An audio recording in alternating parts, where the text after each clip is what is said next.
Hello student, आज का हमारा टॉपिक है पिट्यूटरी ग्लैंड। तो स्टार्ट करते हैं पिट्यूटरी ग्लैंड पर। बेटा नीट में इसमें सबसे ज्यादा क्वेश्चन पूछे जाते हैं और इसका एप्लीकेशन 12th में भी है। 12th का सेक्सुअल रिप्रोडक्शन इन एनिमल्स में वहाँ पे पिट्यूटरी ग्लैंड के जितने हार्मोन्स है वहाँ पे डिस्कस करें इन स्पर्मेटोजेनेसिस एंड ओवोजेनेसिस। तो हम पिट्यूटरी ग्लैंड की बात करते हैं। तो बेटा पिट्यूटरी ग्लैंड के दो पार्ट होते हैं। पिट्यूटरी ग्लैंड के दो पार्ट होते हैं mainly.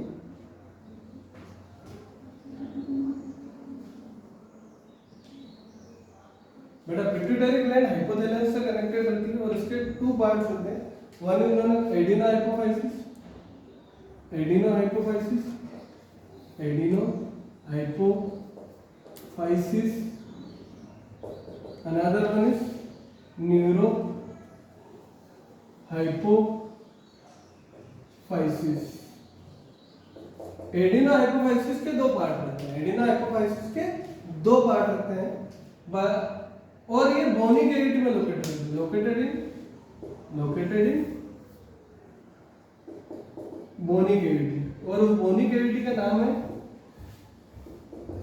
Sela turcica. That bony cavity is known as sella turcica. Sella turcica, ठीक है बेटा। बोनी कैविटी का नाम है सेला टर्सिका और एडिनो हाइपोफाइसिस को फर्दर डिवाइड करा गया है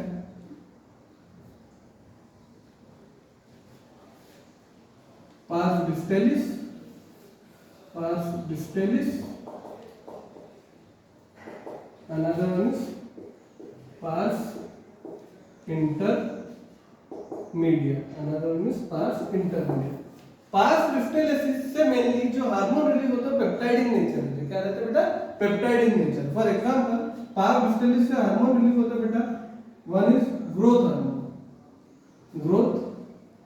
हार्मोन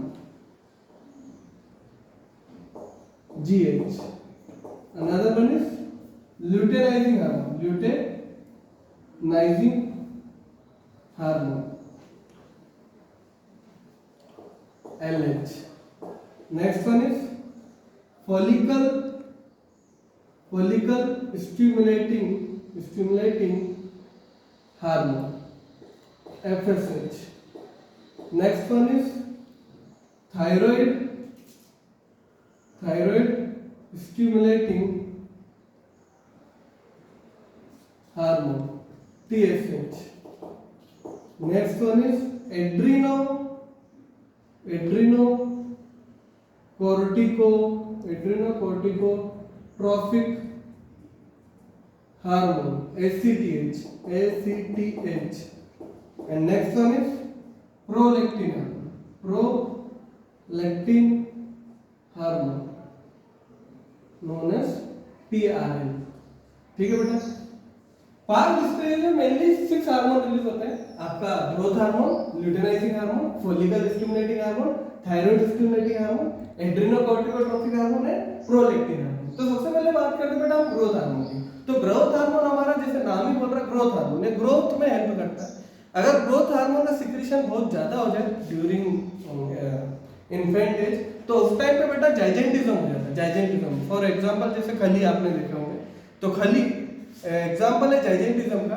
अगर ग्रोथ हार्मोन का सिक्रीशन अंडर प्रोडक्शन हो, उसका अगर सिक्रीशन कम हो, that condition lead into pituitary dwarfism.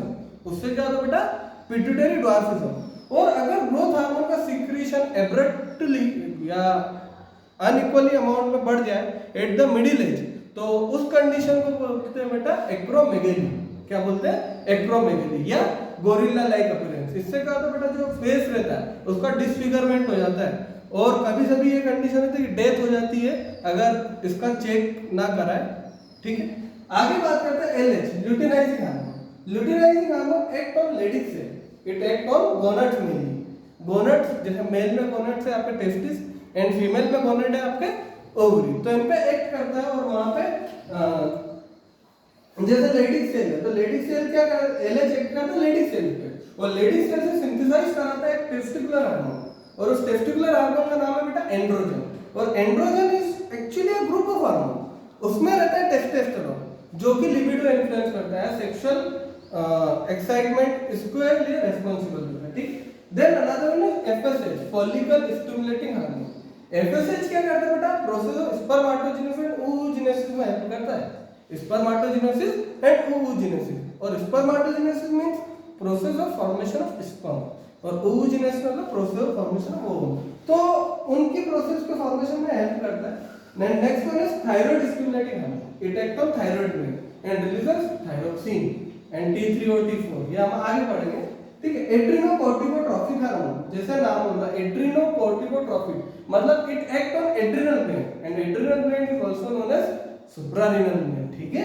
फिर next one is prolactin hormone. It act on mammary gland, it act on mammary gland, और मेमरी ग्लैंड से क्या करता है बेटा? एल्वुलाई का फॉर्मेशन करता है, जिससे मिल्क स्टोरेज ज्यादा होता है और बच्चे माँ अपने बच्चों को दूध फीड कराती है, ठीक है। एक और बेटा एडिनोहाइपोफाइसिस का एक और पार्ट है पास इंटरमीडिएट। एडिनोहाइपोफाइसिस को बेटा एक और चीज बोला जाता है, इसको बोलते हैं anterior pituitary, it is also known as anterior pituitary, anterior pituitary, it is known as anterior pituitary, it is known as anterior pituitary, and neurohypophysis is known as posterior pituitary, posterior pituitary, ठीक है बेटा। ये pars distalis की बात है, pars intermedia.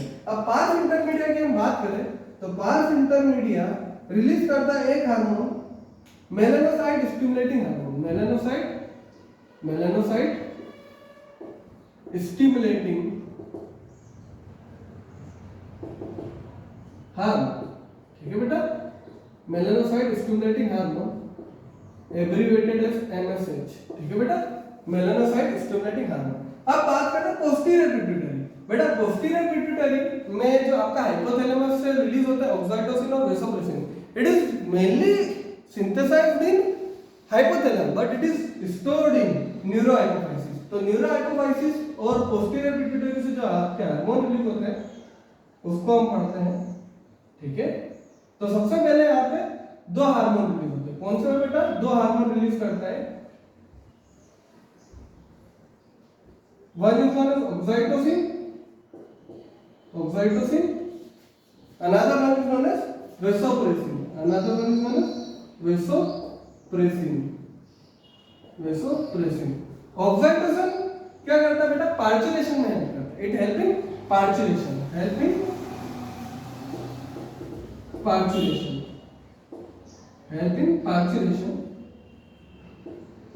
contraction of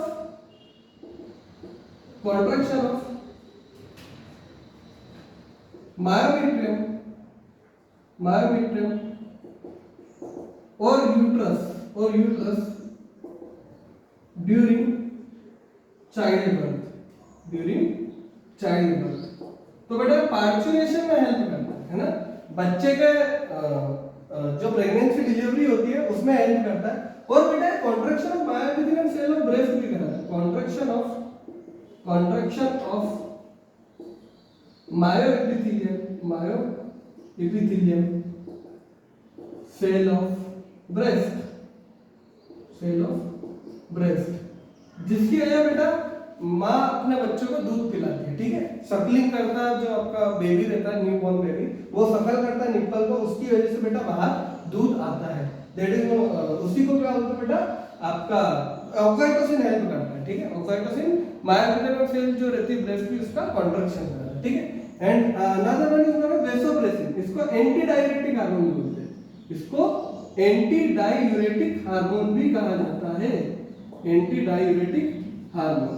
इसका काम क्या बेटा? ADH, antidiuretic hormone, it is abbreviated as ADH, antidiuretic hormone, ठीक है।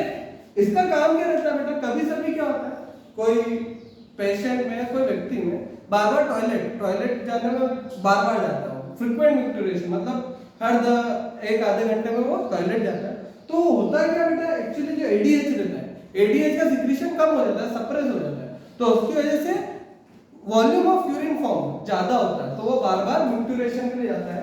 तो इसके लिए बेटा अगर आपका ADH की कमी हो and this condition will lead into diabetes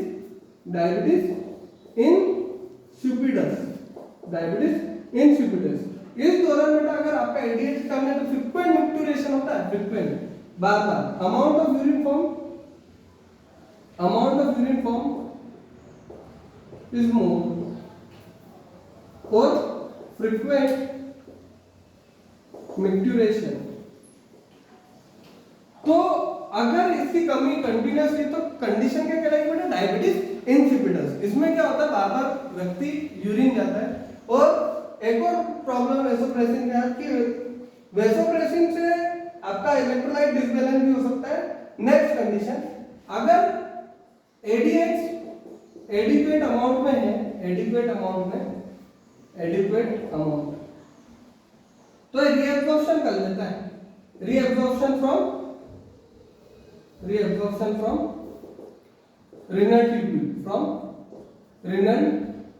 tubules। तो renal tubule से वाटर का रीअब्जॉर्प्शन कर लेता है, काय का, वाटर का रीअब्जॉर्प्शन, मेनली इसका बेटा काय का करेगा, मेनली वाटर का रीअब्जॉर्प्शन करेगा, मेनली वाटर का reabsorption. thereby it prevent diuresis, thereby it prevent डाइयूरेसिस। ठीक है बेटा, तो ये हार्मोन थे हमारे पिट्यूटरी ग्लैंड के। पिट्यूटरी ग्लैंड का याद रखना बेटा, पिट्यूटरी ग्लैंड के दो भाग होते हैं, एक होता है adeno hypophysis and another one is neuro hypophysis. Anterior adeno hypophysis को एंटीरियर पिट्यूटरी भी बोलते हैं, एंटीरियर पिट्यूटरी। इसके दो भाग होते हैं, पास डिस्टलिस एंड पास इंटरमीडिएट। जितने हार्मोन पास डिस्टलिस से रिलीज होते हैं वो सब प्रोटीनेसिस रहते हैं, जैसे GH growth hormone, LH luteinizing hormone, follicle stimulating hormone, thyroid stimulating और आपका adrenocorticotropic hormone and prolactin hormone. Pass intermediate से रिलीज होता है बेटा मेलानोसाइट स्टिमुलेटिंग हार्मोन। क्या, melanocyte stimulating hormone, it act on pineal gland mainly and pineal gland से release कराता है मेलाटोनिन। फिर आपका जो पोस्टीरियर पिट्यूटरी जिसको न्यूरो हाइपोफाइसिस भी बोलते हैं, तो इससे दो हार्मोन रिलीज होते हैं, one is oxytocin and another one is vasopressin. Oxytocin क्या करता है बेटा, पार्चुरेशन में हेल्प करता है, पार्चुरेशन मतलब डिलीवरी ऑफ बेबी। तो ये कॉन्ट्रैक्शन ऑफ यूट्रस कराता है जिसकी वजह बच्चा बाहर आता है और डिलीवरी होती है। ठीक, और एक और काम बेटा है जो मायोपिथेलियम सेल ऑफ ब्रेस्ट है उसका कॉन्ट्रैक्शन कराता है, उसका कॉन्ट्रैक्शन कराता है जिससे मिल्क इजेक्ट होता है, मिल्क का इजेक्शन होता है। ठीक है, फिर next hormone is vasopressin, also known as anti diuretic hormone, it is also known as anti diuretic hormone. ये अगर इसका प्रोलॉन्ग्ड कमी रहेगा ना, बहुत टाइम से व्यक्ति को अगर एडीएच या आपका वेसोप्रेसिन की कमी रहे तो it will lead into a disease condition, that disease is known as diabetes insipidus, diabetes insipidus.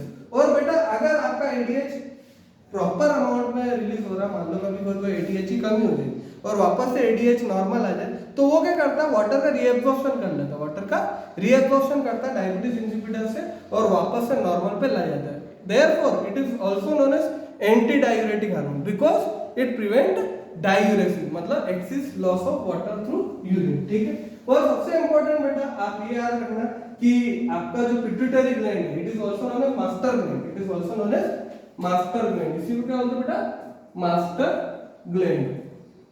और ये कहां पे लोकेटेड है बेटा, बोनी कैविटी नोन एज सेला ट्रेसिका। बेटा याद रखना इसका एप्लीकेशन आपको जैसे एलएच है, एलएच ल्यूटिनाइजिंग हार्मोन, इसका एप्लीकेशन आपको 12th में मिलेगा, आपको वहां पे लेडिक सेल पढ़ोगे और एफएसएच स्पर्मेटोजेनेसिस और oogenesis वहां पे हम पढ़ेंगे, तो वहां पे बहुत काम है। ओके बेटा, थैंक यू।